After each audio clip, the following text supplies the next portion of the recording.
Subi sir, thank you very much.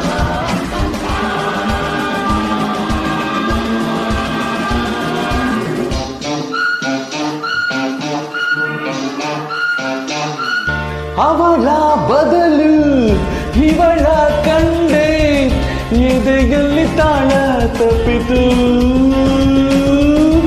ಅವಳ ಬದಲು ಇವಳ ಕಂಡೆ ಎದೆಯಲ್ಲಿ ತಾಳ ತಪ್ಪಿತು ನನಸಿಲ್ಲಿ ನಗಲು ಕನಸೇಕೆ ಇಂದು ರಬಾಬ ನನಸಿಲ್ಲಿ ನಗಲು ಕನಸೇಕೆ ಇಂದು ಗಾಳಿಯಲ್ಲಿ ಮಾತು ತೂ